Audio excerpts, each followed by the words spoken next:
If you also couldn't get enough of the award-winning roguelike dungeon crawler that is Hades, then I have good news for you, because they're aiming to outdo themselves. Let's see how they're trying to do that. There's no need to having played the first game to enjoy Hades 2. Sure, you will spot familiar characters and appreciate some extra lore, but generally you can jump right in, without any knowledge. This time you're still throwing yourself into the mythical Greek underworld. But we have a new protagonist. We are playing as Melinoe, the sister of Zagreus, son of Hades, who was our main protagonist in the first game.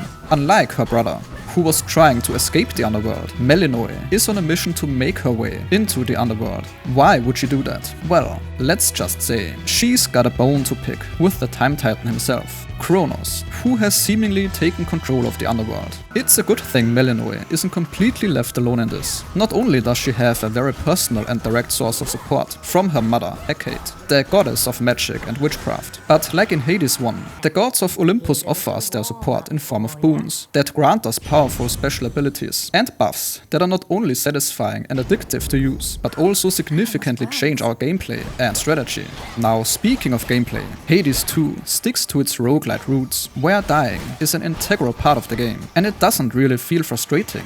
Just like the House of Hades, there's a central hub where we return upon death. This is a place where the story progresses through interactions with various mythological characters, but also where you can manage upgrades, reflect on past runs and deaths, and prepare for your next run. One, please. As you fight through the procedurally generated levels, each room has a challenge. Maybe it's a swarm of monsters, a mini-boss, or a potentially beneficial choice of doors that dictate your next challenge. More examples of different rooms are boon rooms that offer boons upon completion, treasure rooms or shop rooms, and this room mechanic is one of the central elements that keeps each run fresh and exciting. Melinoe has her own unique twist. She uses a magic staff instead of the traditional weapons. This means a lot of her attacks are magic based. There's a new combat mechanic this time, where holding down attack buttons can unleash more powerful attacks. They've added new tools like pickaxes and shovels that let us gather resources which can then be used back at home base to craft spells to unlock new features and NPCs.